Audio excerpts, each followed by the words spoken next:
नमस्कार, जय हिंद प्यारे बच्चों, कैसे हो आप लोग। बहुत अच्छा से तैयारी चल रहा है, बहुत कम दिन बचा है ना। आज हम आप लोग के लिए बोर्ड मॉडल क्वेश्चन लेकर के आए हैं सोशल साइंस का। आपको कल बताए थे कि सोशल साइंस में टोटल क्वेश्चन जो है 80 क्वेश्चन रहेगा ऑब्जेक्टिव, जिसमें से आपको चुन चुन के इजी वाला सब चुन चुन के आपको 40 बनाना है। उसी में से मॉडल पेपर हम लेकर के आ जाए आप लोग के सामने, आपको रिवीजन कराएंगे। आप लोग को सिर्फ इसको रिवीजन करना है, याद करना है। चलो शुरू करते हैं। सबसे पहला क्वेश्चन, सबसे पहला क्वेश्चन क्या है, देखो इनमें से कौन जैविक संसाधन नहीं है।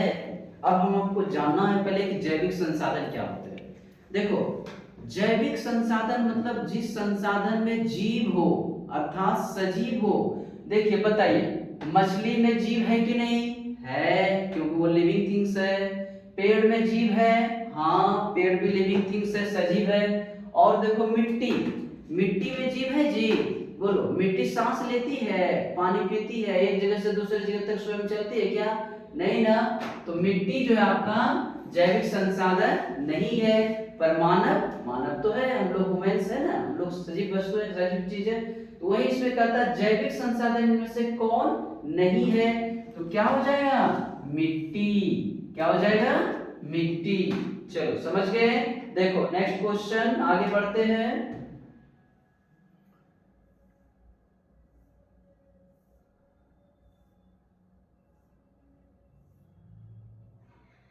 चलो दूसरा क्वेश्चन हमारा आपके सामने है। दूसरा क्वेश्चन,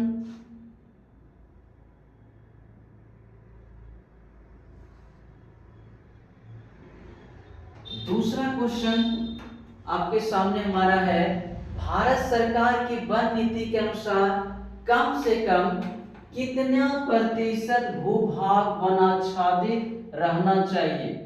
देख लो, पता है ना, जल है, जंगल है तो हमारा जीवन है। बिना जंगल बिना वन के हमारा जीवन का अस्तित्व पृथ्वी पर नहीं है। इसलिए वन का होना बहुत जरूरी है। लेकिन अभी भौतिक और नए जो युग है, इसमें भौतिक युग में इसमें क्या हो रहा है, हमारा वन जंगल का प्रतिशत दिन प्रतिदिन क्या हो रहा है बच्चों, घटता जा रहा है ना। तो उसी में से कह रहा है कि भारत सरकार के वन नीति के अनुसार कम से कम कितना प्रतिशत भूभाग वनाच्छादित रहना चाहिए। देखिए ऑप्शन में क्या कह रहा है, 15%, 30%, 33% और 45%। कितना होना चाहिए बच्चों, बोलो 33% होना चाहिए। अगर 33% से अगर वन कम है तो हम लोगों को सभी को पेड़ लगाना चाहिए, पर्यावरण को बचाना चाहिए, तभी भी हमारा जीवन रहेगा, नहीं तो जीवन नहीं रहेगा। इसलिए कितना कम से कम होना चाहिए, 33%। चलो आप लोग देखो, समझ गए, आगे बढ़े। नेक्स्ट, चलो दूसरा क्वेश्चन, नेक्स्ट क्वेश्चन देखते हैं। क्वेश्चन नंबर 3, क्वेश्चन नंबर 3 देखिए क्या कहता है, महानदी पर कौन सा बांध बना है। पहले ये बताइए, ये महानदी किस राज्य में है बाबू, पता है ना, ये महानदी उड़ीसा राज्य में है।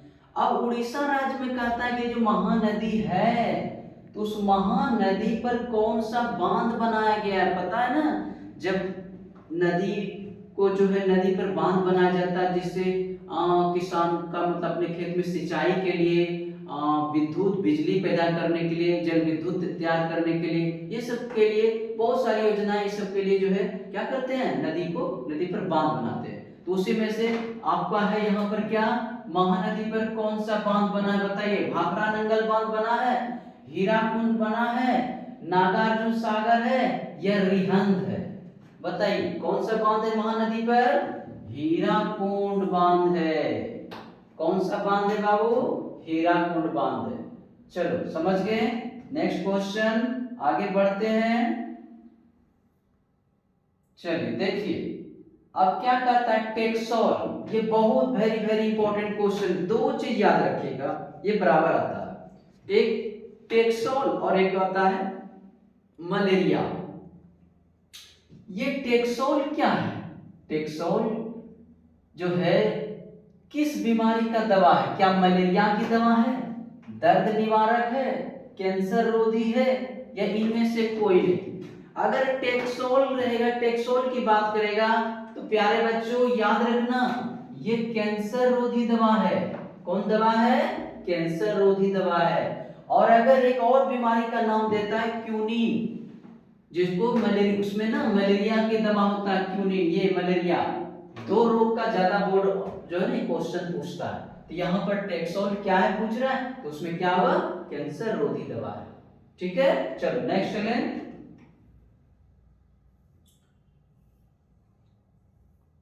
देखो नेक्स्ट हमारा क्वेश्चन नंबर 4 क्या कहता है, इनमें से कौन धात्विक खनिज है?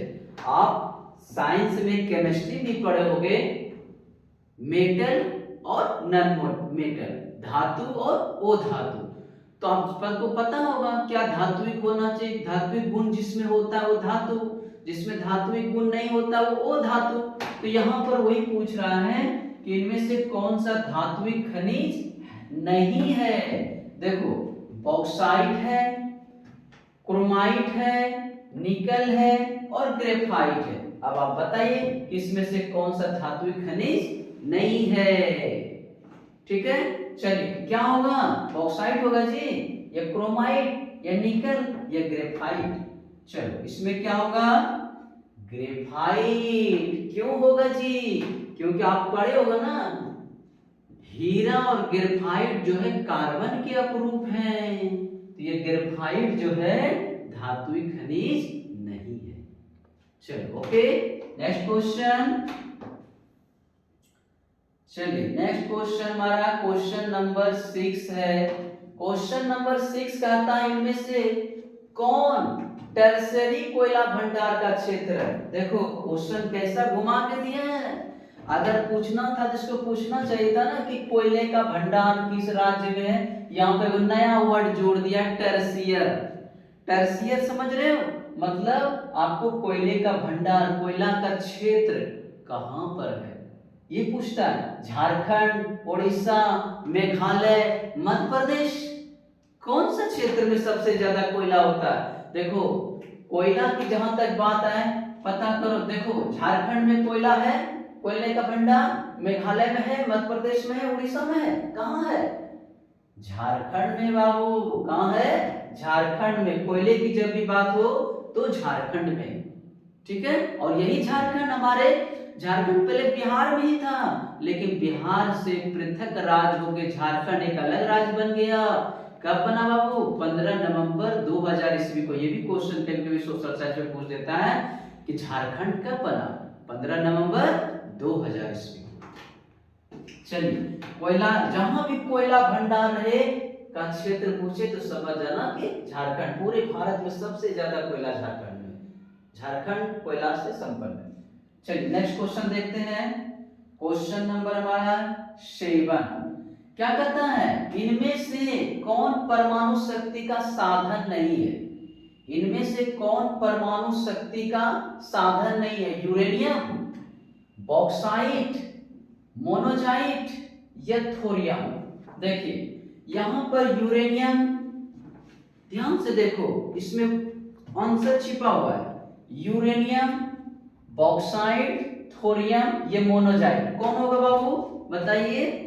हाँ बताइए बताइए, कौन होगा? देखो यूरेनियम होगा। देखो यूरेनियम तो परमाणु शक्ति का साधन है, थोरियम भी है, मोनोजाइट भी है। कौन सा नहीं है? ये बॉक्साइट नहीं है। क्यों?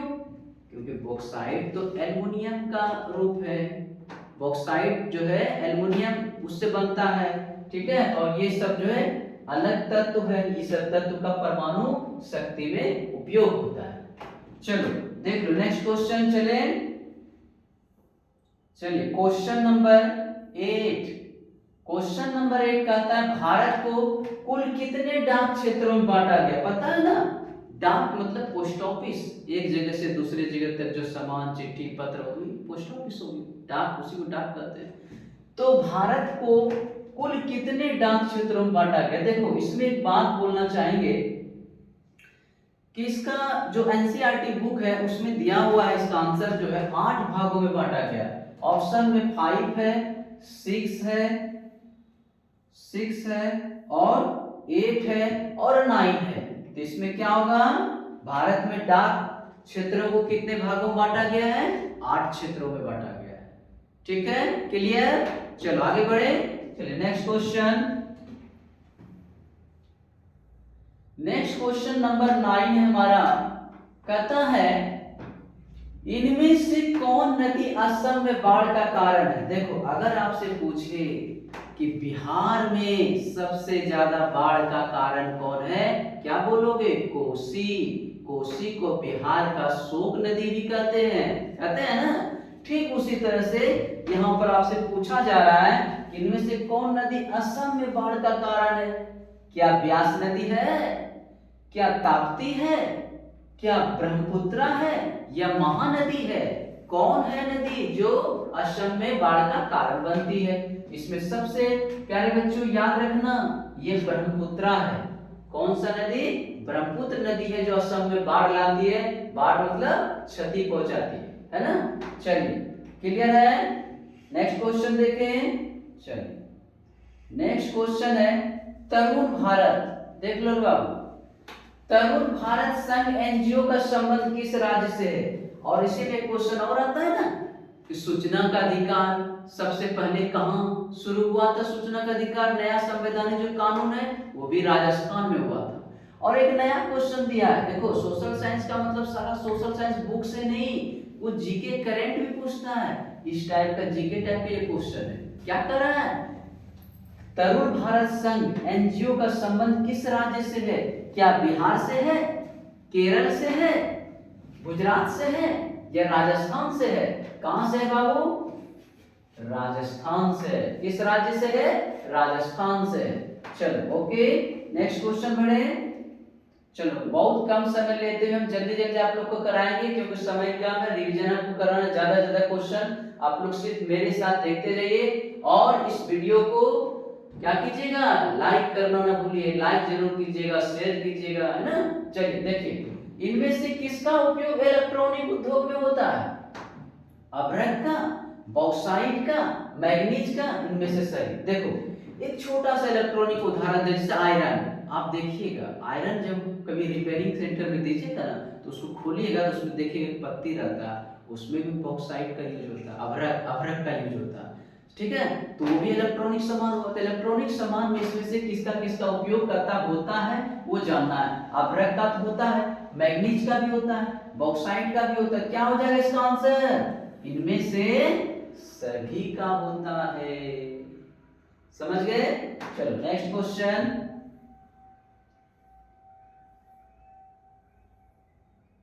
देखिए नेक्स्ट क्वेश्चन क्या करता है, इंद्रपुरी जलाशय परियोजना किस राज्य में है। इंद्रपुरी जलाशय परियोजना किस राज्य में है पूछ रहे बाबू, बताइए। क्या मणिपुर में है, केरल में है या बिहार में है या झारखंड में है।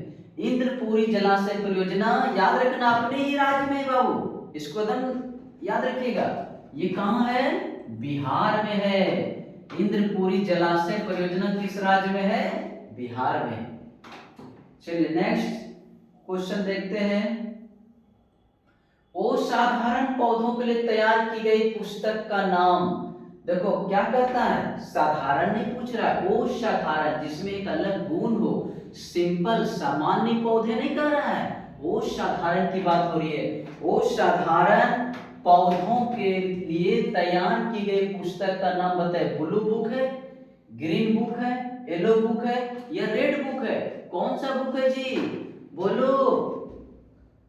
हाँ अभी सही जवाब आया। कौन सा बुक है, रेड बुक है। रेड बुक में जो है असाधारण पौधों के लिए तैयार की गई पुस्तक का नाम है। चलो okay very good very good. Next question देखते हैं। क्वेश्चन नंबर अब हमारा है 40। निम्नलिखित में से कौन रबी फसल नहीं है। हम आपको बताए थे कि ये बहुत इंपॉर्टेंट, हर परीक्षा में हमेशा ज्यादातर आता रहता है, हर बार बोर्ड ऑफिस में बोर्ड वाला जो भी क्वेश्चन होता है उसमें आता ही रहता है। एक रबी और एक खरीफ। देखो जो फसल अक्टूबर नवंबर में बोया जाए, लगाया जाए खेत में, और मार्च अप्रैल में काट लिया जाए, तैयार कर लिया जाए, उसको रबी फसल कहते हैं। ठीक है, समझ गए। और जो फसल मतलब मई जून में लगाया जाए और नवंबर दिसंबर में काट लिया जाए, वो कौन फसल होगा? वो खरीफ होगा। तो यहां पर वही पूछा जा रहा है कि निम्नलिखित में, इसमें वही क्वेश्चन पूछा जा रहा है आपसे। क्या पूछा जा रहा है?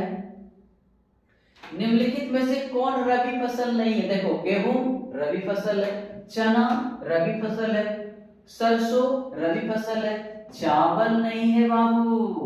क्योंकि चावल तुम आप लोग को पता है ना, ये नवंबर महीना में कटाई होता है चावल का, नवंबर दिसंबर में, है ना। तो ये क्या हो गया? खरीफ फसल है। इनमें से कौन रबी फसल नहीं है? चावल। याद रहेगा। चलो नेक्स्ट क्वेश्चन देखते हैं। चलिए नेक्स्ट क्वेश्चन है सीमेंट। सीमेंट उद्योग का कच्चा माल क्या है? देखो, सीमेंट उद्योग का कच्चा माल पूछने का मतलब हुआ कि सीमेंट जो बनता है ना, उसमें कौन सा पदार्थ रहता है, मतलब किस चीज से सीमेंट बनाया जाता है, ये पूछ रहा है आपसे। ठीक है, तो सीमेंट उद्योग का कच्चा माल क्या है? चूना पत्थर, कोयला, चूना पत्थर, कोयला, एल्युमिनियम, इनमें से सभी कौन होगा बाबू? बताइए। इसका आंसर होगा चूना पत्थर। चूना पत्थर से ही सीमेंट तैयार किया जाता है, सीमेंट बनाया जाता है ना। चलो नेक्स्ट क्वेश्चन देखते हैं। अगला क्वेश्चन देखते हैं अब। कोकण रेल परियोजना का संबंध किस राज्य से है? कोकण रेल परियोजना का संबंध किस राज्य से है? बताइए। महाराष्ट्र से है, गोवा से है, केरल से है, इनमें सभी से। इसका क्या आंसर होगा? इनमें से सभी, इनमें से सभी। ठीक है, चलो नेक्स्ट क्वेश्चन देखते हैं। चलिए अगला क्वेश्चन, नेक्स्ट क्वेश्चन हमारा है 1992 में रियो डी जेनेरो में क्या हुआ था? आपको बताए थे, एक देश है ब्राजील। ब्राजील में 1992 ईस्वी में ब्राजील में एक शहर है रियो डी जेनेरो, वहां पर क्या हुआ था? पूरे विश्व का पृथ्वी सम्मेलन हुआ था जी, है ना। कौन क्या हुआ था? पृथ्वी सम्मेलन हुआ था। वही क्वेश्चन पूछ रहा है 1992 में रियो डी जेनेरो में क्या हुआ था? जलवायु परिवर्तन सम्मेलन, पृथ्वी शिखर सम्मेलन, जनसंख्या नियंत्रण सम्मेलन, या आर्थिक विकास सम्मेलन? क्या लिखेंगे? पृथ्वी शिखर सम्मेलन हुआ था, है ना।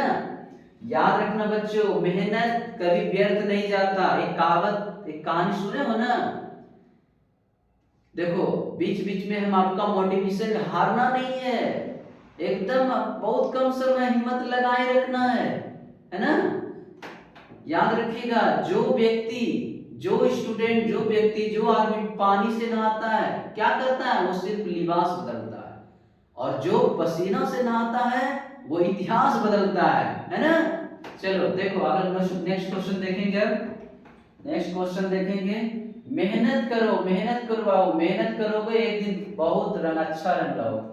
चलिए, भारत में सर्वाधिक कौन सी मिट्टी पाई जाती है? बताइए, बताइए। कितना अच्छा क्वेश्चन। भारत में सर्वाधिक, सर्वाधिक का मतलब सबसे अधिक भारत में कौन सी मिट्टी पाई जाती है? देखो, भारत में जो है बाढ़ आती है, पानी आता है, लेकिन सबसे ज्यादा जो यहाँ पर कौन सी मिट्टी आती है? बताइए।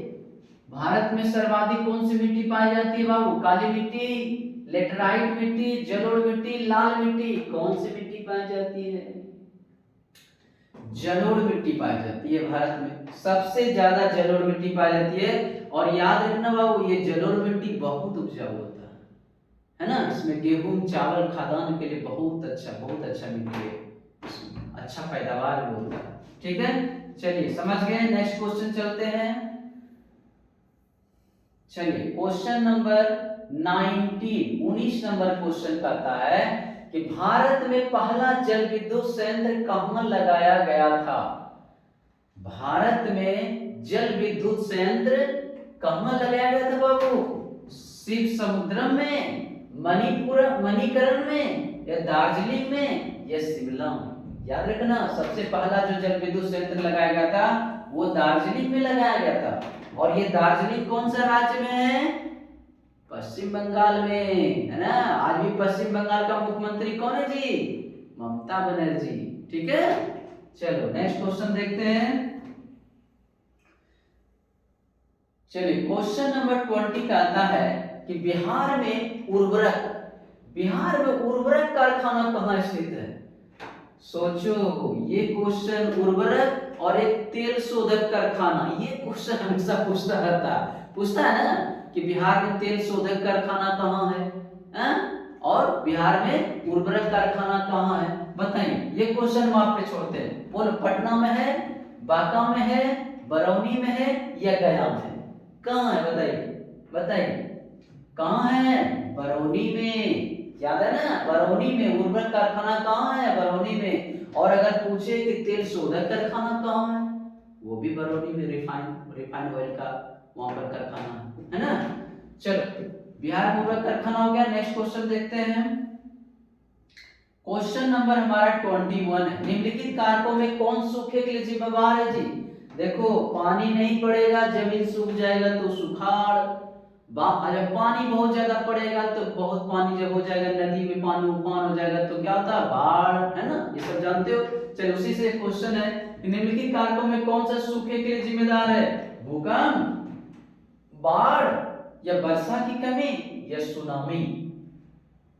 देखो, जब भी सूखा होगा, याद रखना सबसे पहला काम क्या होगा? वर्षा का कमी। अगर बारिश होते रहेगा तो सूखा होगा जी? नहीं ना। चलो, समझ गए। Next question.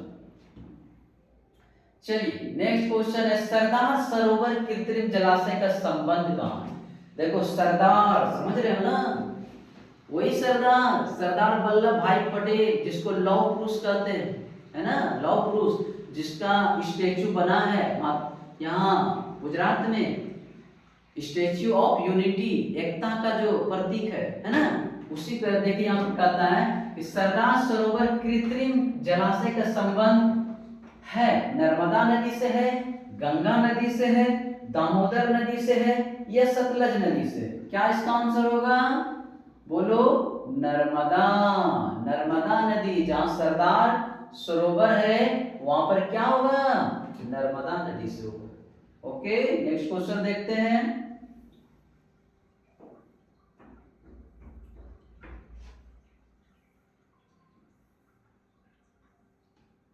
हाँ, नेक्स्ट क्वेश्चन हमारा है, जून 2023 में भारत में कौन सा चक्रवात आया था? देखो, चक्रवात जानते हो, हमारा भारत में जो दक्षिणी भाग है, केरल, कर्नाटक, ये सब समुद्र के तट पर है, जहां पर चक्रवात हमेशा आते रहता है ना। तो उसी में से पूछा जा रहा है कि 2023, जून 2023 में जो भारत में चक्रवात आया था उसका नाम पूछा जा रहा है। बताइए, बुलबुल या बिपरजॉय या इनमें से कोई नहीं? क्या होगा इसका आंसर? बिपरजॉय। क्या होगा? बिपरजॉय। ठीक है, चलो नेक्स्ट क्वेश्चन। नेक्स्ट क्वेश्चन है, पृथ्वी की सतह पर सबसे पहले पहुंचने वाले भूकंपीय तरंग है कौन है? पृथ्वी की सतह पर सबसे पहले पहुंचने वाले भूकंपीय तरंग कौन है बाबू? बताइए, प्राथमिक, द्वितीयक, दीर्घ या इनमें से सभी? इसमें आंसर क्या होगा? प्राथमिक। पृथ्वी की सतह पर सबसे पहले जो भूकंपीय तरंग पहुंचता है वो प्राथमिक तरंग पहुंचता है। ये कम खतरनाक होता है, ये द्वितीयक वाला जो तरंग है ये ज्यादा खतरनाक होता है। चलो नेक्स्ट क्वेश्चन देखते हैं। संचार का सबसे लोकप्रिय साधन, ध्यान दो, संचार का सबसे लोकप्रिय साधन क्या होगा? अब इसमें पूछ रहा है क्या होगा? सार्वजनिक टेलीफोन, मोबाइल, वॉकी टॉकी या रेडियो? अब आप लोग कहोगे सर सबसे ज्यादा तो अच्छा साधन है तो मोबाइल है, लेकिन मोबाइल तो इसमें आंसर आपका सही नहीं होगा बाबू। सुन लो, क्यों नहीं होगा? क्योंकि इसमें पूछ रहा है संचार का सबसे लोकप्रिय साधन, अभी नहीं पूछ रहा है। ये अब रहता ना कि अभी या वर्तमान में कौन है, तब मोबाइल होता। लेकिन आपका जो एनसीईआरटी जो बुक है, किताब के अनुसार क्या कहता है? उसका आंसर लोकप्रिय साधन किसको बताया गया है? सार्वजनिक टेलीफोन को, है ना। क्या मारोगे? सार्वजनिक टेलीफोन। चलिए नेक्स्ट क्वेश्चन देखते हैं। कलकत्ता कॉरपोरेशन एक्ट किसके शासन में काल में पारित हुई थी? कलकत्ता कॉरपोरेशन एक्ट का जो शासन किसके शासन काल में पारित हुआ? Lord Curzon, Lord Dalhousie, Lord Ripon या लॉर्ड लिप्टन? क्या होगा इसका आंसर? Lord Curzon. क्या लिखोगे? Lord Curzon. चलो आगे बढ़े। यूरोप में राष्ट्रवाद की शुरुआत कहां से हुई? यूरोप में पता ना, पूरे दुनिया में अगर राष्ट्रवाद की क्रांति की अगर कहीं पहले शुरुआत हुई है तो सबसे पहले हुई है कहां से? फ्रांस से। पता नहीं है? वो 1789 की क्रांति, लुई सोलमा। पता है ना किसने कहा था? I am the state, I am law. क्या कहा था? मैं ही राजू और मेरे द्वारा बोले गए वक्तव्य भी देश का कानून है। यही कहा था ना। और सोचो, तो वही यहाँ पर पूछा जा रहा है कि यूरोप में राष्ट्रवाद की शुरुआत कहां से हुई? क्या दोगे? फ्रांस से, जर्मनी से, इटली से या रूस से? क्या आंसर बाबू? फ्रांस से, है ना। चलो फ्रांस हो गया। नेक्स्ट क्वेश्चन देखते हैं। चलिए, राइन राज संघ की स्थापना किसने की थी? ये राइन राज संघ कहां से संबंधित है बाबू? जर्मनी से, है ना। जर्मनी, याद है ना, जर्मनी का एकीकरण, फ्रैंकफर्ट की संधि, ये सब याद रखिएगा जो पढ़ा है। तो राइन राज्य की जो संघ की स्थापना किसने की थी? बिस्मार्क ने, नेपोलियन ने, मेजनी ने या लेनिन ने? क्या दोगे? नेपोलियन ने। किसने किया था? नेपोलियन ने। इसका पूरा नाम नेपोलियन बोनापार्ट भी कभी कभी ऑप्शन में रहता है ना। तो नेपोलियन ने। जर्मन राइन राज्य का स्थापना किसने किया था? नेपोलियन ने। चलो नेक्स्ट क्वेश्चन देखते हैं। अप्रैल थीसिस, ये अप्रैल थीसिस किसने लिखा था जी? बताइए। रूसो ने, टॉलस्टॉय ने, लेनिन ने या कार्ल मार्क्स ने? लियो, बताइए। अप्रैल थीसिस किसने तैयार किया था? लेनिन ने। यही लेनिन था रूस की क्रांति का सबसे प्रमुख नेता। इन्होंने ही रूस की क्रांति का नेतृत्व किया था रूस में। रूस की क्रांति कब हुआ था? 1917 में, है ना। चलिए नेक्स्ट क्वेश्चन देखते हैं। ये सारा जो हम करा रहे हैं, ये सारा बिहार बोर्ड के द्वारा प्रकाशित किया गया मॉडल पेपर है बाबू। इसको जरूर एकदम याद कर लीजिएगा। अगर हम टोटल 80 में अगर करा दिए, 80 में से मान के चलो अगर अच्छे से अगर कर लिए तो 10 क्वेश्चन लड़ जाएगा। और इसी तरह का 5 सेट लाएंगे तो सोचो हो गया 40-50 नंबर। इसको भी कर लोगे तुम पास कर जाओगे और अच्छा नंबर ला लोगे जब और सब्जेक्टिव भी लिखोगे, है ना। चलिए आगे क्वेश्चन करते हैं। खुदाई खिदमतगार का गठन किसने किया था? सैयद अहमद खान ने, केवी हेडगेवार ने, खान अब्दुल गफ्फार खान ने या राजा राम मोहन राय ने? है ना। ये देखो, खुदाई खिदमतगार का जो गठन है ये खान अब्दुल गफ्फार खान ने किया था। खान अब्दुल गफ्फार खान ने किया था। चलो ठीक है, नेक्स्ट क्वेश्चन बताइए। लाला हरदयाल ने इसमें से किसकी स्थापना की थी? देखो, लाला हरदयाल ने, सुन लो, लाला हरदयाल जो स्वतंत्रता सेनानी थे, लाला हरदयाल, उन्होंने 1913 ईस्वी में अमेरिका के सैन फ्रांसिस्को शहर में एक पार्टी की स्थापना की थी। उस पार्टी का नाम क्या है? गदर पार्टी, स्वराज पार्टी, हिंदू महासभा या किसान सभा? क्या दोगे? गदर पार्टी। गदर पार्टी की स्थापना किया था कब? 1913 ईस्वी में। किसने किया था? लाला हरदयाल ने किया था, है ना। चलो नेक्स्ट क्वेश्चन। नेक्स्ट क्वेश्चन है, साम्यवादी गुट का अगुवा कौन था? वाह, क्या क्वेश्चन, जवाब क्वेश्चन। साम्यवादी गुट का अगुवा कौन था बताइए? अमेरिका, सोवियत संघ, ब्रिटेन या चीन? देखो, ये सोवियत संघ जो है बाबू, जब क्वेश्चन निकालता है कि सोवियत संघ का विघटन कब हुआ तो 1991 में हुआ था। लेकिन 1991 के बाद इसका नाम अब हो गया रूस, यूएसएसआर। लेकिन पहले इसका क्या नाम था? यूएसएसआर था, जिसको हिंदी में सोवियत संघ कहते हैं। और यहीं पर सबसे पहला साम्यवादी गुट का अगुवा यही बना था, याद रखना, सोवियत संघ। ठीक है, चलिए नेक्स्ट क्वेश्चन देखते हैं। आज ज्यादा समय नहीं लेंगे, कम समय में हम चाहते हैं कि आपको ज्यादा से ज्यादा क्वेश्चन से हम आपको भेंट कराएं, मुलाकात कराएं, रिवीजन कराएं। आपका समय बहुत कीमती है ना। चलिए, इनमें से क्या मार्टिन लूथर की कृति है? कृति का मतलब समझो बाबू, जिसके द्वारा कोई रचित किया जाता है। जैसे कल बताए थे ना, हिंद स्वराज, हिंद स्वराज किताब किसने लिखा था? मोहनदास करमचंद गांधी, बताए थे ना। ठीक उसी तरह से ये पूछ रहा है, इसमें से चारों में से कोई एक ऐसा है जो मार्टिन लूथर का लिखा हुआ है। क्या अप्रैल थीसिस है? अप्रैल थीसिस है, तुरंत बताएं। अप्रैल थीसिस लेनिन के द्वारा किया गया, लेनिन के द्वारा लिखा गया है ना। और कम्युनिस्ट मैनिफेस्टो किसका है? कार्ल मार्क्स का बाबू, याद रखना। और तब क्या हो जाएगा? 95 थीसिस। ये 95 थीसिस जो है मार्टिन लूथर की कृति है। समझ गए? मार्टिन लूथर की कृति क्या है? 95 थीसिस। चलिए नेक्स्ट क्वेश्चन देखते हैं। नेक्स्ट क्वेश्चन है, बंगाल गजट का प्रकाशन किसने किया था? अब तेजी से करें, ठीक है। चलो आप लोग ध्यान से देखते जाओ, आंसर हम बताते जाएंगे, आपको बस सिर्फ याद करते जाना, फिर बाद में रिवीजन भी करते जाना। बंगाल गजट का प्रकाशन किसने किया था? जेम्स ए हिक्की ने। चलो ठीक है, आगे बढ़े। आगे देखिए क्या है, यूनान इनमें से किस देश के अधीन था? देखो, यूनान भी किसी न किसी देश का गुलाम था, भारत भी किसी न किसी देश का गुलाम था। भारत था ना ब्रिटेन का, उसी तरह से पूछ रहा है कि इसमें यूनान में से किस देश का अधीन था? किसका अधीन था जी? फ्रांस के अधीन था। किसका अधीन था? फ्रांस के अधीन था। चलिए नेक्स्ट क्वेश्चन देखते हैं। नमक कानून तोड़ने के लिए गांधी जी ने कौन सा स्थान चुना था? साबरमती, सूरत, दांडी या चंपारण? क्या देखो जी, दांडी। बताए थे ना कि दांडी में जाकर के गांधी जी ने सबसे पहले साबरमती आश्रम से 12 मार्च 1930 ईस्वी को जो है चलना शुरू किया। हाँ, नमक कानून तोड़ने के लिए कहां पहुंचा? दांडी। कब पहुंचा? 5 अप्रैल 1930 को।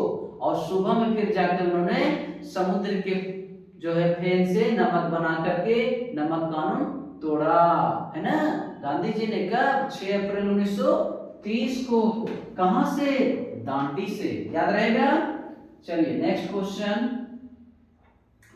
नेक्स्ट क्वेश्चन है, समाजवादियों की बाइबिल किसे कहा जाता है?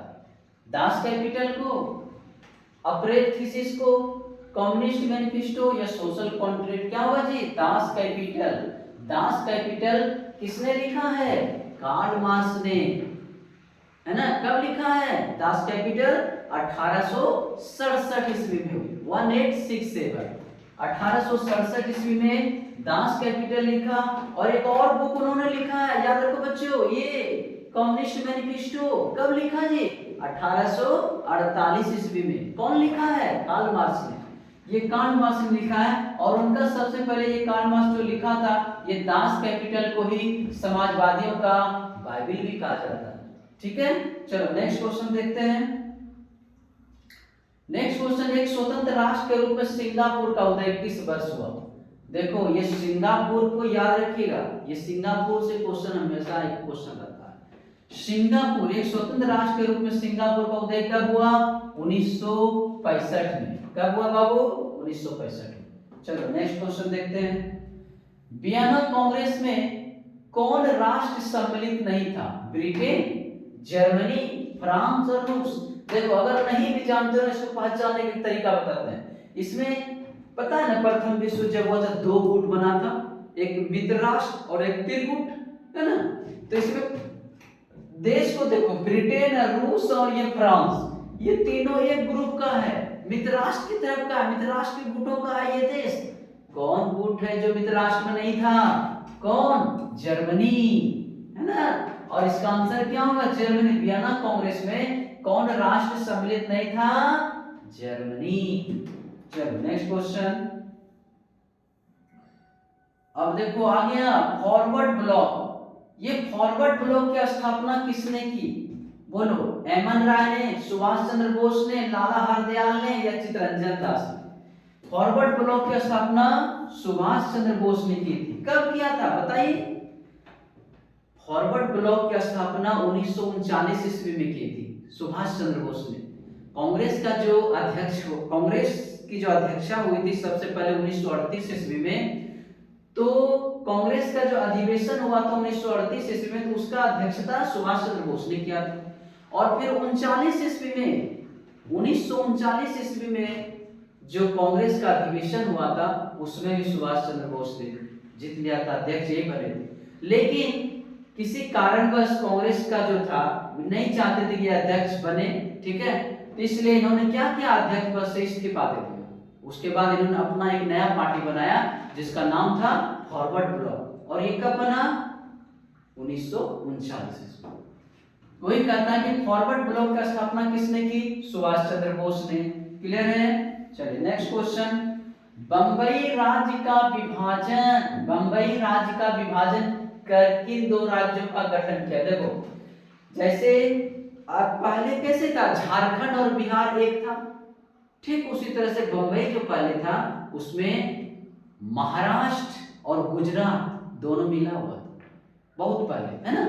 तो इसी में कह रहा है कि बंबई का जो विभाजन हुआ तो किन दो राज्यों का गठन हुआ?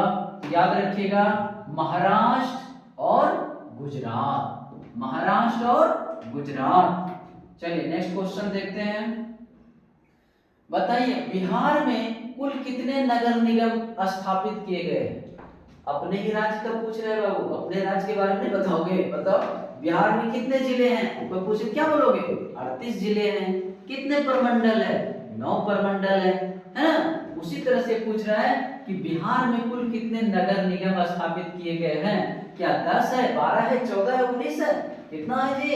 19। बिहार में नगर निगम कितने स्थापित है? 19। चलिए नेक्स्ट क्वेश्चन देखिए, राज्य पुनर्गठन आयोग की स्थापना कब हुई थी? राज्य पुनर्गठन की स्थापना कब हुई थी? 1950 में, 1942 में, 1953 में या 1954 में? बताइए बताइए कब हुआ था? 1953 ईस्वी में। कब हुआ था? 1953 में हुआ था।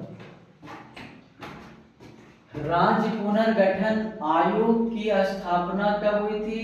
1953 ईस्वी, 1953। ठीक है।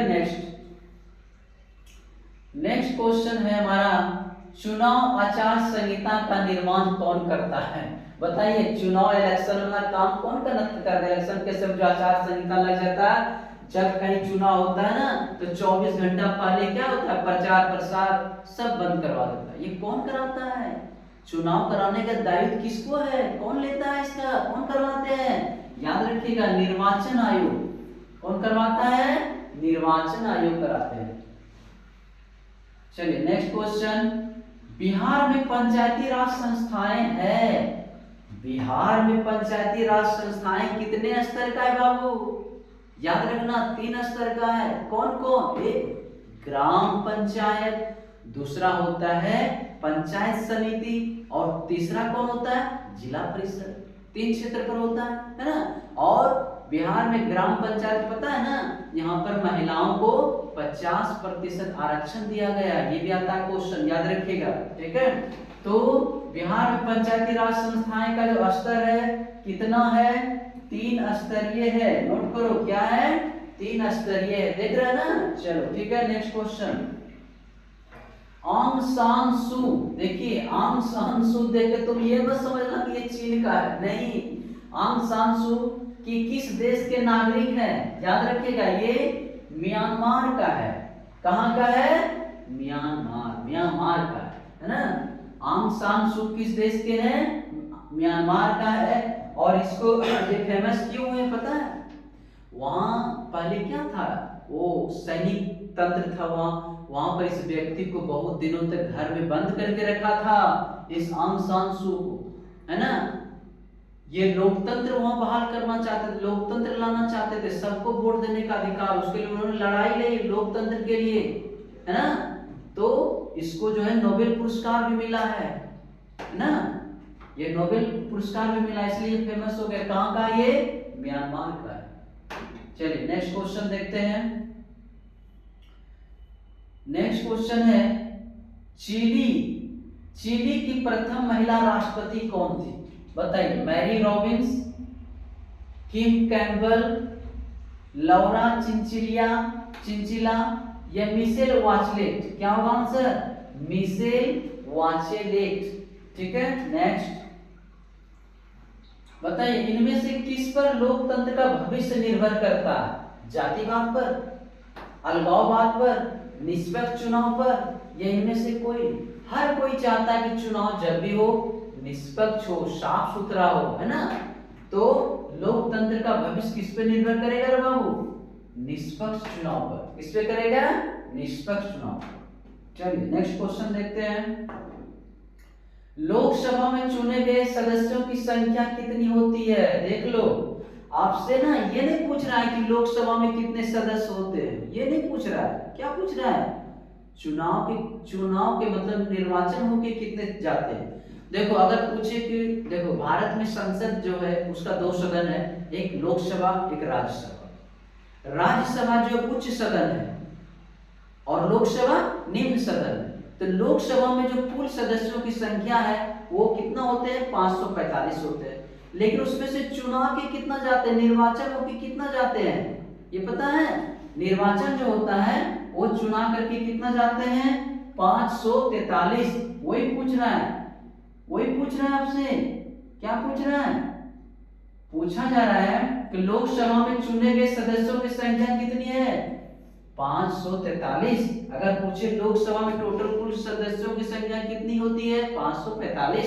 लेकिन चुनाव के जाता है कितना? 543। तो पूछोगे सर इसमें 2 सदस्य कहां जाते हैं?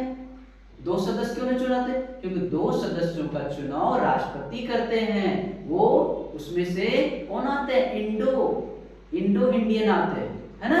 चलिए नेक्स्ट क्वेश्चन। नेक्स्ट क्वेश्चन देखो, हमारा क्वेश्चन नंबर 50 अब आ गया है ना। इनमें से कहां प्रत्यक्ष लोकतंत्र है? प्रत्यक्ष देखो पहले जान लो, लोकतंत्र सिविक्स में बताया है कि लोकतंत्र क्या है। लोकतंत्र की सबसे अच्छी परिभाषा किसने दी? अब्राहम लिंकन ने। क्या कहा था? लोकतंत्र जो है जनता के द्वारा और जनता के लिए शासन है ना। इसकी सबसे अच्छी परिभाषा ये किसने दिया था? अब्राहम लिंकन ने दिया था। और इसी में से पूछ रहा है कि लोकतंत्र जो है इनमें से कहां प्रत्यक्ष लोकतंत्र? ये जान लो कि लोकतंत्र 2 तरह के होते हैं, एक प्रत्यक्ष और एक अप्रत्यक्ष। प्रत्यक्ष लोकतंत्र कहां सफल होता है? छोटा देश में, जैसे स्विट्जरलैंड में प्रत्यक्ष लोकतंत्र है। और जो बहुत बड़ा देश है वहां प्रत्यक्ष लोकतंत्र नहीं हो सकता, क्योंकि एक ही दिन में एक ही समय में सब लोग तो वोट देके नहीं चुन सकते। प्रत्यक्ष लोकतंत्र में होता है कि स्वयं अपने से सीधे सरकार का चुनाव करते हैं, और अप्रत्यक्ष में हम चुनते हैं संसद को, और संसद हमारा वहां जाके फिर चुनते हैं प्रधानमंत्री को। लोकसभा के बहुमत दल के नेता को प्रधानमंत्री चुना जाता है ना। तो हमारा भारत में क्या है? वो प्रत्यक्ष लोकतंत्र है। स्विट्जरलैंड में कौन सा लोकतंत्र है? प्रत्यक्ष लोकतंत्र है। चलो समझ गए। चलिए इसमें क्या कहता है, इनमें से कहां प्रत्यक्ष लोकतंत्र है? स्विट्जरलैंड में। याद रहेगा। चलिए नेक्स्ट क्वेश्चन। नेक्स्ट क्वेश्चन है कितनी जनसंख्या पर ग्राम पंचायत का गठन किया जाता है? देखो अभी बताए थे ना कि ग्राम पंचायत जो होता है बिहार में जो स्तर होता है वो 3 स्तर का होता है। ग्राम पंचायत, पंचायत समिति, जिला परिषद। अब आपसे पूछ रहे कि ग्राम पंचायत जो होता है कितना जनसंख्या होगा जो एक ग्राम पंचायत बनेगा, है ना। तो इसमें से बताइए क्या 5000 जनसंख्या रहेगी, 10,000 रहेगी, 7,000 रहेगी, या 15,000 पर ग्राम पंचायत हो सकता है? तो याद रखना एक ग्राम पंचायत को बनाने के लिए 7,000 जनसंख्या चाहिए। 7,000 की आबादी पर एक ग्राम पंचायत का निर्माण होता है, एक ग्राम पंचायत बनते हैं। और ग्राम पंचायत का एक क्वेश्चन और पूछता है इसमें, ग्राम पंचायत का प्रधान कौन होता है जी? मुखिया होता है। अगर रहे कि ग्राम कचहरी का प्रधान कौन होता है? तो सरपंच होता है ना। याद रखिएगा। चलिए नेक्स्ट क्वेश्चन देखते हैं। 1975 के आपातकाल की घोषणा किसने की थी? जनता पार्टी ने, भारतीय राष्ट्रीय कांग्रेस ने, ये बहुजन समाज पार्टी ने, ये राष्ट्रवादी कांग्रेस पार्टी। याद रखना 1975 में जो आपातकाल हुई थी उस समय भारत के प्रधानमंत्री श्रीमती इंदिरा गांधी थी। और इंदिरा गांधी किस पार्टी के हैं? किस पार्टी के हैं जी बताइए? कांग्रेस। किस पार्टी के हैं? कांग्रेस, अर्थात भारतीय राष्ट्रीय कांग्रेस। ये वही कांग्रेस पार्टी है जो 28 दिसंबर 1885 को स्थापना हुआ था। कहां? बंबई में। बताए थे ना, बंबई में। और इसका स्थापना करने का श्रेय किसको दिया जाता है? ए.ओ. ह्यूम को। वही सचिव थे, महासचिव, सचिव। और इसका अध्यक्षता, सबसे पहला अध्यक्षता किसने किया था? डब्ल्यू.सी. बनर्जी ने, व्योमेश चंद्र बनर्जी ने। याद रखना कि भारतीय राष्ट्रीय कांग्रेस का आता है, भारतीय राष्ट्रीय कांग्रेस का सबसे प्रथम अध्यक्ष कौन थे? व्योमेश चंद्र बनर्जी। और महासचिव पूछे तो ए.ओ. ह्यूम, है ना। चलिए नेक्स्ट क्वेश्चन देखो, पूरे जिले का प्रशासन कौन करता है? देखो पूरे जिला, आपको बताएं पूरे जिला का मालिक कौन होता है? जिला कौन होता है? डिस्ट्रिक्ट मजिस्ट्रेट किसको कहते हैं जी बताइए? डीएम साहब को, है ना। पूरे जिला के प्रशासन कौन करता है? सरपंच, महापौर, या जिला दंडाधिकारी, या सत्र न्यायाधीश? क्या होगा इसका आंसर? जिला दंडाधिकारी। इसी को कहते हैं डिस्ट्रिक्ट मजिस्ट्रेट, डीएम। और याद रखो भागलपुर के डीएम कौन है बाबू बताइए? मिस्टर सुब्रत कुमार सेन, है ना। चलिए नेक्स्ट क्वेश्चन देखते हैं। नेपाल में लोकतंत्र वापसी के लिए कब आंदोलन हुआ था? देखो ये नेपाल एक हमारा भारत का पड़ोसी देश है ना। भारत के उत्तर में नेपाल है। ये नेपाल में बहुत दिनों तक राजा ही शासन करते थे। 240 वर्षों तक राजशाही शासन रहा नेपाल में, है ना। तब कहीं जाकर के 2006 ईस्वी में लोकतंत्र बहाल हुए, है ना। वही क्वेश्चन आपसे पूछ रहा है कि भारत में लोकतंत्र की वापसी कब हुआ जी? 2006 में हुआ। कब हुआ? 2006 में। ठीक है, चलो नेक्स्ट क्वेश्चन। जल आपूर्ति के निजीकरण के विरुद्ध कहां संघर्ष हुआ था? नेपाल में, बोलिविया में, बांग्लादेश में, या बेल्जियम में? कहां हुआ था जी? बोलिविया में। ठीक है, नेक्स्ट क्वेश्चन। हुइंग एवं टोरी, हुइंग एवं टोरी नामक राजनीतिक दलों का संबंध किस देश से है बताइए? ये किस देश से है जी? किस देश का है? ब्रिटेन। किस देश का है? ब्रिटेन। चलिए नेक्स्ट क्वेश्चन। इंग्लैंड में महिलाओं को वोट का अधिकार कब प्राप्त हुआ? ये क्वेश्चन कल भी था। कल भी बताया था ना कि सबसे पहले ब्रिटेन में जो सार्वजनिक मताधिकार का जो प्रयोग हुआ था, कब उसको अधिकार मिला था वोट देने का। इसी तरह का ये क्वेश्चन आ गया ना। इंग्लैंड में महिलाओं का वोट का अधिकार कब प्राप्त हुआ? 1873 में, 1918 में, 1928 में, या 1945 में? क्या होगा आंसर हमारा? 1918 ईस्वी। 1918 ईस्वी। चलिए नेक्स्ट क्वेश्चन। बताइए इनमें से क्या संघात्मक शासन व्यवस्था की विशेषता है?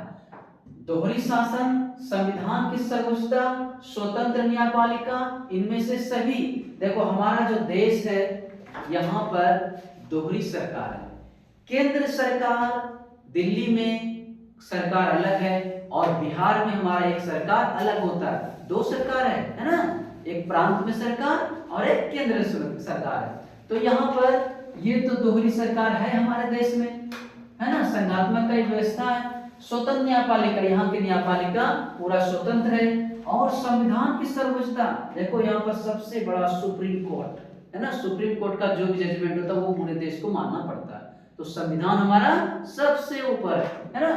तो इनमें से क्या हो जाएगा? इसका सब ऑप्शन सही है। क्या लिखेंगे? दोहरी सरकार भी होती है, स्वतंत्र न्यायपालिका भी होती है, संविधान की सर्वोच्चता भी होती है, और इनमें से सही होगा। चलिए नेक्स्ट क्वेश्चन देखते हैं। अब आ गया पटना नगर निगम। पता है ना हम लोग जिस राज्य में रहते हैं, बिहार राज्य में रहते हैं, और बिहार राज्य की राजधानी कहाँ है? पटना। तो उसी में से पूछ रहा है आपको कि पटना में जो नगर निगम है वो पटना नगर निगम में कितने वार्ड हैं? 45 वार्ड है, 53 वार्ड है, 48 वार्ड है, या 75 वार्ड है? कितना वार्ड है? 75 वार्ड है, 75, है ना। चलिए नेक्स्ट क्वेश्चन देखिए आ गया। भारतीय जनता पार्टी का स्थापना किनकी अध्यक्षता में हुई? कल बताए थे सबसे पहले भारतीय जनता पार्टी बीजेपी जिसको कहते हैं, इसकी स्थापना कब हुई? 1980 ईस्वी में हुई। तो 1980 ईस्वी में जब इसकी स्थापना हुई तो इसकी स्थापना के समय में पूछ रहा है कि सबसे पहले इसकी अध्यक्षता किसने की थी? इसके अध्यक्ष कौन थे, है ना। तो इसकी अध्यक्षता किसने की थी? अटल बिहारी वाजपेयी ने, लाल कृष्ण आडवाणी ने, या काशीराम ने, या अजित सिंह ने? किसने किया था?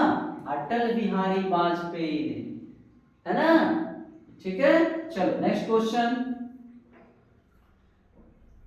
चलिए नेक्स्ट क्वेश्चन है राष्ट्रीय विकास परिषद का गठन कब हुआ? राष्ट्रीय विकास परिषद का गठन कब हुआ? तो 1950 में, 1952 में, 1954 में, या 1956 में? क्या हुआ जी बताइए? 1952 में हुआ था, 1952 में हुआ।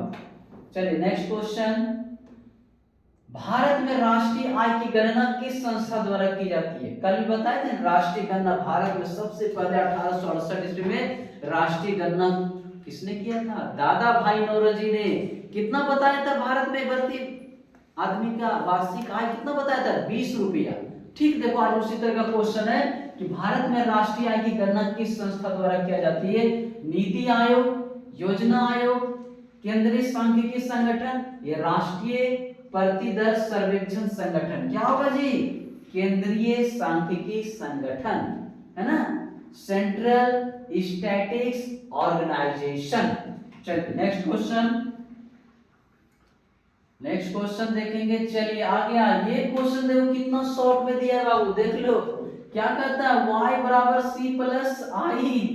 इसको देख करके सोशल साइंस वाला स्टूडेंट सोचेगा अरे बाबू ये मैथ का क्वेश्चन कहां से आ गया, लेकिन सोच लो जो चक्रवृद्धि ब्याज बनाए हो वो तुरंत समझ जाएगा। देखो क्या कहता है, ये y का मतलब होता है मिश्रधन, और ये c जो दिया हुआ है c, ये c क्या है आपका?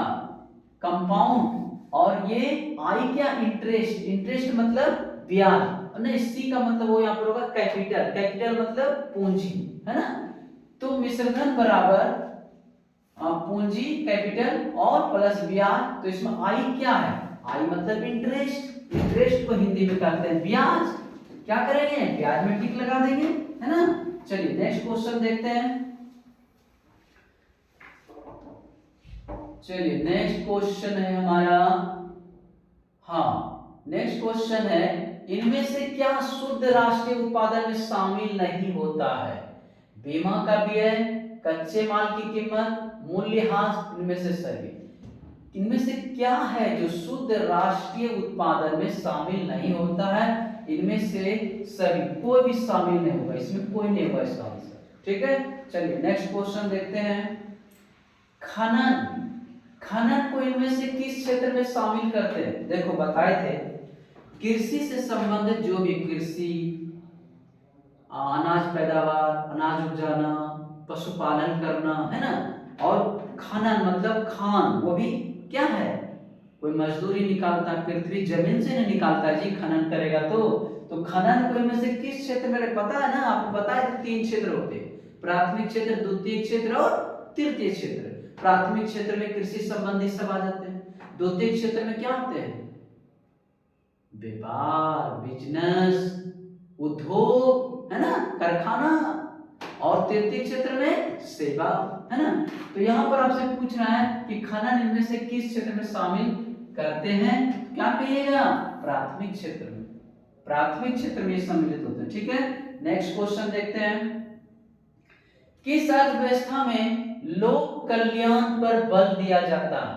देखो पूंजीवादी में आदमी अपने पूंजीवादी से एक आदमी अमीर हो जाएगा, वो क्या देगा? कल्याण का काम करेगा। जब भी होगा किसी भी अर्थव्यवस्था में लोक कल्याण का बल किस पे दिया जाएगा? जहां समाजवादी अर्थव्यवस्था हो, समाजवादी अर्थव्यवस्था हो। चलो नेक्स्ट क्वेश्चन, नेक्स्ट क्वेश्चन देखते हैं। इनमें से क्या पूंजी का पारिश्रमिक है? पारिश्रमिक समझते हो? जब कोई आदमी किसी के यहाँ काम करता है तो काम, दिन भर काम करने के बाद शाम में उसको क्या होता है? उसकी मजदूरी दी जाती है। उसने मजदूरी किया तो उसको मजदूरी मिल लेना चाहिए ना जी, काम किया ना वो, तो तो वही पूछ रहा है, काम जो पैसा मिला उसको क्या कहते हैं? पारिश्रमिक। उन्होंने, श्रमिक ने काम किया, है ना। तो इनमें से क्या पूंजी का पारिश्रमिक है? लगान है, ब्याज है, मजदूरी है या लाभ है? क्या होगा? मजदूरी। मजदूरी मिला उसको, है ना। चलिए नेक्स्ट क्वेश्चन, इनमें से क्या संस्थागत वित्त का स्रोत है? संस्थागत वित्त का स्रोत है, देखो कोई भी वित्त जो है, वित्त मतलब पैसा कौड़ी जो है, एक संस्था होनी चाहिए जो आदमी को लोन देता है, समय पर पैसा देता हो और वो उस पर विश्वास हो, साख बना हो कि वो बेईमानी ना कर सके, है ना। तो इसमें से पूछता है कि इनमें से क्या संस्थागत वित्त का स्रोत है? महाजन है, रिश्तेदार है, व्यापारी है या सहकारी बैंक है? इसका आंसर क्या होगा? सहकारी बैंक। चलिए नेक्स्ट क्वेश्चन, भारतीय पूंजी बाजार किस प्रकार के वित्तीय संसाधन का प्रदान करती है? भारतीय पूंजी बाजार किस प्रकार के वित्तीय संसाधन प्रदान करता है? अल्पकालीन, दीर्घकालीन, मध्यम अवधि, इनमें से सभी। क्या होगा जी? अल्पकालीन। देखो ये वित्तीय संसाधन का पूछ रहा है। अल्पकालीन मतलब कम समय के लिए जो ब्याज, कम समय के लिए जो देता पैसा कि तुम जो है 2 महीना में लौटा दो, 2 महीना के लिए दिए। और दीर्घकालीन मतलब जो ज्यादा अवधि तक के लिए पैसा देता है, 10 साल के लिए देता है, 20 साल के लिए देता है ना। तो यहाँ पर क्या होगा? अल्पकालीन, है ना। चलिए नेक्स्ट क्वेश्चन, ग्रामीण विकास तथा कृषि के लिए ऋण प्रदान करने वाली संस्था को वित्त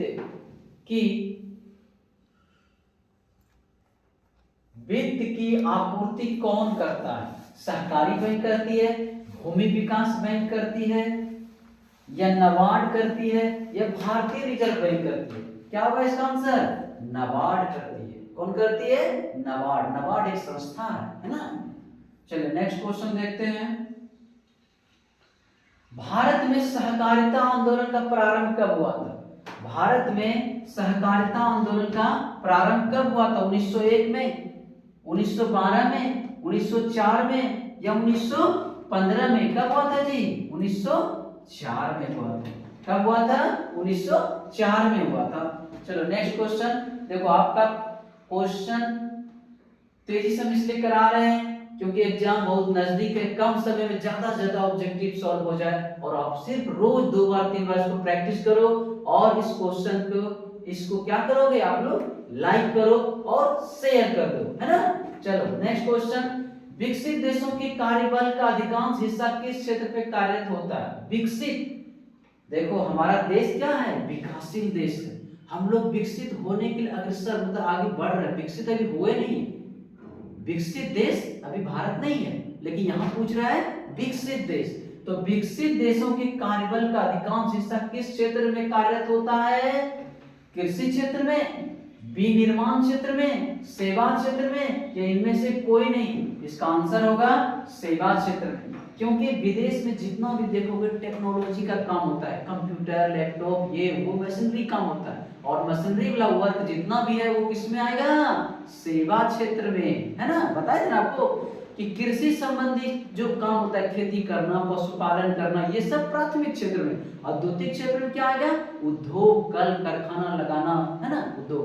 तो यहाँ तीसरी क्षेत्र में क्या आएगा? सेवा क्षेत्र। चलिए इसका आंसर क्या हुआ जी? विकसित देशों के कार्यबल का अधिकांश हिस्सा किस क्षेत्र में कार्यरत होता है? सेवा क्षेत्र। नेक्स्ट क्वेश्चन बताइए, भारत में नई आर्थिक नीति कब लागू की गई थी? भारत में नई आर्थिक नीति कब लागू की गई थी? 1975, 1982, 1991 या 1995? क्या हुआ जी? 1991। याद रखना, ये 1991 बहुत इंपॉर्टेंट है। क्यों? क्योंकि 1991 एक ऐसा तिथि है जिसमें सोवियत संघ का भी विघटन हुआ था। सोवियत संघ का विघटन हुआ था और उसी में से ये 1991 आता है। और यहाँ भी भारत में नई आर्थिक नीति कब लागू की गई थी? 1991। याद रहेगा। चलो नेक्स्ट क्वेश्चन, आज आपको पूरा एक मॉडल पेपर का टोटल 80 में से 80 आज करा देंगे, एक सेट कंप्लीट। फिर आप लोग बार बार उसको 2 बार 3 बार देखते रहोगे, याद हो जाएगा। चलिए, कृषि उत्पादों के प्रमाणन के लिए किस मानक चिन्ह का प्रयोग किया जाता है? बहुत इंपॉर्टेंट क्वेश्चन, ध्यान दो। इसका चारों ऑप्शन में समझाते हैं। देखो ISI मार्का कहाँ रहता है? जब कोई इलेक्ट्रॉनिक सामान खरीदने जाओगे, बल्ब खरीदने जाओ या कोई भी पार्ट खरीदने जाओ, उसमें देखना ISI मार्का रहता है ना। जब कोई उत्पाद इलेक्ट्रॉनिक सामान रहे तो उसमें ISI मार्का रहता है। लेकिन हॉलमार्क कहाँ रहता? सोना चांदी जब खरीदने जाओगे, सोना चांदी के शुद्धता के लिए, प्रमाणित के लिए ये हॉलमार्क कराना जरूरी है। हॉलमार्क करेंगे तभी समझोगे ये 24 कैरेट का सोना है ना। इससे पहचान होता है, हॉलमार्क से हम समझेंगे ये शुद्ध सोना का है। और एक मार्क कहाँ लगेगा? एक मार्क जो है खेती गृहस्थी जो किसान लोग होते हैं, बीज खरीदते हैं, कि बीज भी तो प्रमाणित होना चाहिए ना कि ये अच्छा बीज है कि खराब है। तो उसको कौन प्रमाण करेगा कि ये शुद्ध है? तो ये एक मार्क करेगा। जितना खेती गृहस्थी का सामान होता है उस पर एक मार्क रहता है। तो यहाँ पर आपसे पूछता है कृषि उत्पादों के प्रमाणन। कृषि उत्पादों के प्रमाणन किस मानक चिन्ह का प्रयोग किया जाता है? क्या करोगे इसमें? एक मार्क में टिक लगाओगे। और अगर पूछे कि सोना चांदी आभूषण की शुद्धता के लिए अगर पूछे तब होगा हॉलमार्क में। अगर कहीं किसी सामान वस्तु बिजली के उपकरण के लिए पूछेगा तब क्या करोगे? ISI मार्क, है ना। चलिए नेक्स्ट क्वेश्चन देखते हैं। मानव पूंजी का प्रमुख घटक कौन है? भोजन है, शिक्षा है, स्वास्थ्य है। बहुत इजी क्वेश्चन। आदमी को क्या चाहिए जी? भोजन भी चाहिए ना, शिक्षा भी चाहिए और स्वास्थ्य भी चाहिए। क्या होगा? इनमें से सभी चीज चाहिए। ये तो हमारा बहुत इंपॉर्टेंट है, ठीक है। चलिए नेक्स्ट क्वेश्चन देखते हैं। नेक्स्ट क्वेश्चन है जवाहर रोजगार योजना कब लागू की गई? जवाहर रोजगार योजना कब लागू? 1980 में, 1989 में, 1997 में, 2004 में? क्या होगा जी? 1989 में होगा। चलो समझ गए, दिख रहा है ना। चलो नेक्स्ट क्वेश्चन। चलिए नेक्स्ट क्वेश्चन देखते हैं। आ गया HDI क्या हुआ? ह्यूमन डेवलपमेंट इंडेक्स, अर्थात मानव विकास सूचकांक कब शुरू की गई थी? 1980 में, 1970 में, 1960 में, 1990 में। चलो याद रहेगा। Next question. इनमें से कौन प्राथमिक क्षेत्र की क्रिया नहीं है? बताए थे ना, प्राथमिक क्षेत्र क्या होता है? वानिकी, पौधा लगाएगा तो क्या खेती है ना जी, पौधा तैयार करना मिट्टी पे, ये क्या है? ये प्राथमिक क्षेत्र है। मछली पालन करना प्राथमिक क्षेत्र है। पशुपालन करना प्राथमिक क्षेत्र में आएगा। तो कौन नहीं आएगा? विनिर्माण। कौन नहीं आएगा? विनिर्माण। चलो ठीक है, नेक्स्ट क्वेश्चन देखते हैं। इनमें से क्या आवश्यकताओं के दोहरे संयोग की समस्या को हल करता है? वस्तुएं, मुद्रा, वस्तु मुद्रा, इनमें से सभी क्या होगा जी? मुद्रा, ठीक है, मुद्रा। चलिए नेक्स्ट क्वेश्चन। इनमें से कौन व्यापारिक बैंक नहीं है? देखो व्यापारिक बैंक, कॉमर्शियल बैंक पूछ रहा है जी। आप देखे होंगे पूरे भारत में स्टेट बैंक ऑफ इंडिया होगा, पंजाब नेशनल बैंक आप देखे होंगे ना, और आप सेंट्रल बैंक ऑफ इंडिया भी कई मार्केट में देखे होंगे। क्या आप कहीं पर देखे हैं कि भारतीय रिजर्व बैंक कहीं देखे हैं? नहीं देखे हो। क्यों? क्योंकि भारतीय रिजर्व बैंक सब बैंकों का बैंक है ना। भारतीय रिजर्व बैंक ही सारे बैंकों को बिजनेस करने की लाइसेंस देता है। और एक क्वेश्चन और पूछेगा कि भारतीय रिजर्व बैंक की स्थापना कब हुई? 1935 में। याद रखिएगा, भारतीय रिजर्व बैंक की स्थापना कब हुई? 1935 में। देखिए हम लिख देते हैं 1935 में इसकी स्थापना हुई। और यहाँ पे इनमें से कौन व्यापारिक बैंक नहीं है? इसमें टिक लगाओगे जी, भारतीय रिजर्व बैंक। ये व्यापारिक बैंक नहीं, सब बैंकों का बैंक है ना। चलिए नेक्स्ट क्वेश्चन। चलिए नेक्स्ट क्वेश्चन देखते हैं हमारा। चलो ये तो अब लगता है कंप्लीट हो गया। कितना हुआ आपका? हाँ 80 हो गया। एक सेट मॉडल पेपर आपका कंप्लीट हो गया, ठीक है। अब यहाँ पर सब्जेक्टिव क्वेश्चन शुरू हो जाता है। बस आपका काम है इसको बार बार 2 बार 3 बार रिवीजन करना, तब ये आपका हो जाएगा। और ये इंपॉर्टेंट है, एग्जाम के लिए बहुत अच्छा क्वेश्चन है, इसलिए इतना पर ही मैं अब समाप्त करता हूँ। जय हिंद।